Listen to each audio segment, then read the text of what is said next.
Hello guys, welcome to another video. As you can see, we are out in the middle of nowhere. This is actually an old spot where I used to film a lot, and we're going to be talking about the best way to buy a Golf R. Now, as you guys know, I did a similar video like this with my GTI, and you guys liked it, so I'll talk about kind of the same key points. Given that it's a little windy today, I think a lot of this video is going to be shot inside the car. Regardless, let's do a quick walk around. As you guys can see, this is my 2019 Golf R. It's in lapis blue, or lapis blue as many people call it. Either way, it's blue.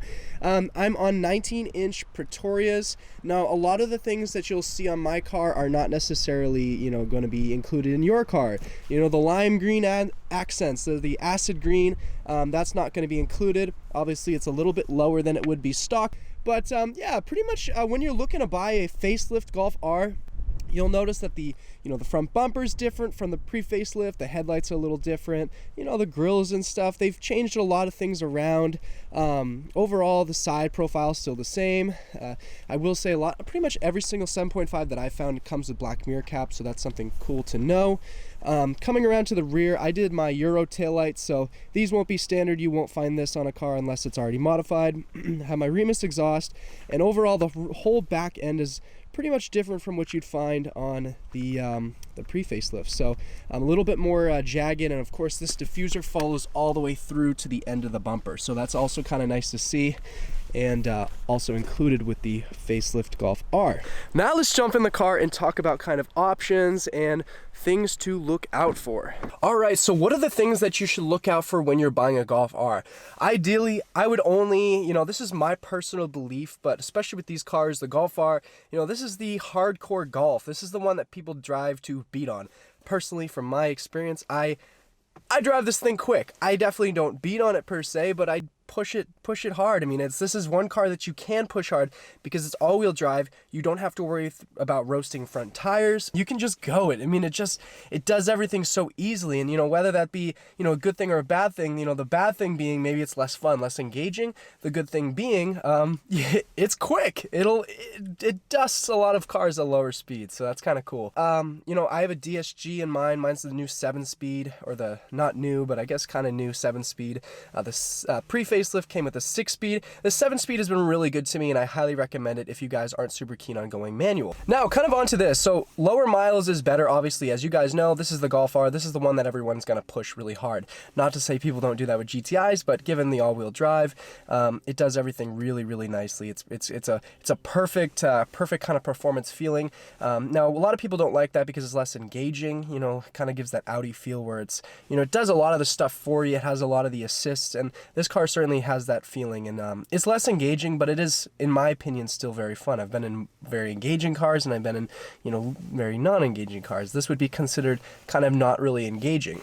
However, it's still very fun. Even with the limited power going to the rear, it's you can still kind of make it dance, and I've done that in the past, and I've been really happy with it. Things to look out for, basically services. Always make sure the car that you're buying has all the service records. This car specifically, the 2019 Golf R, takes, I believe, 0W30. Is the oil that it takes. It's a very specific oil.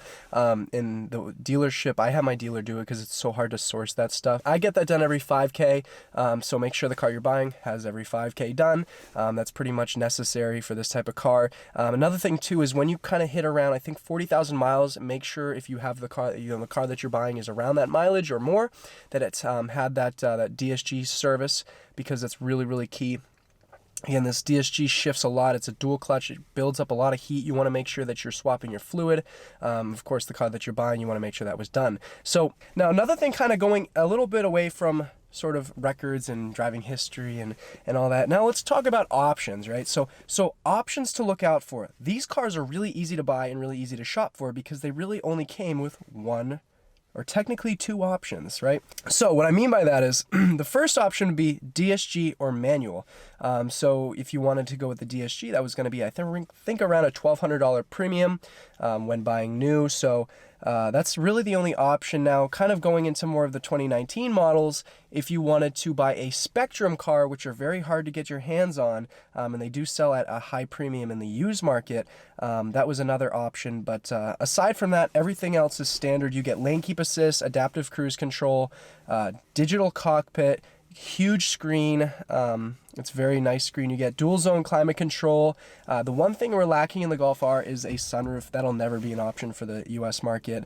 I think the Mark 8 might be getting a sunroof, which is glad that one's getting it. You get blind spot monitoring, Fender audio with the subwoofer in the back, same as kind of my 2015 GTI, but you get kind of all of it. You get dynamic chassis control, obviously, with DSG you get launch control. These things come with a really nice sounding valved exhaust, and I'll show you guys what I mean now. We'll start it up. And it always starts with the valves open. And it's warm too, don't worry. I made sure of that on my way here. Alright. So that's what the sound is with the valves closed. Now we'll open them.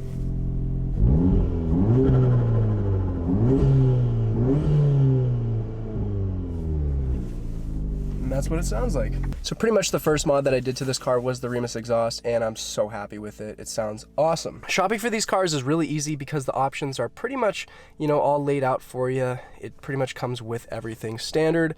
It's kind of really the price it makes the market price a lot more definable. And I realistically think, now that we have Mark 8, it's going to be a little uncertain as far as you can consider a good price to be. But I've seen Golf Rs with 30,000 miles selling for like $37,000 US dollars. So that's not bad. That's a pretty good deal if you ask me. I mean, it's still overpriced, but I spent $37,000 on this car shipped, and it had around 4,000 miles, actually 3,000 miles. So it was still kind of a baby, but yeah. So I mean, aside from that, it's that's kind of what the market price should be. So if you guys are looking to buy a Golf R, definitely if you're on the fence about a certain listing that you found, reach out to me. Just show me that that listing. I'm always personally looking for myself because I have buddies who pretty much want to get the same exact car as me, which is pretty cool.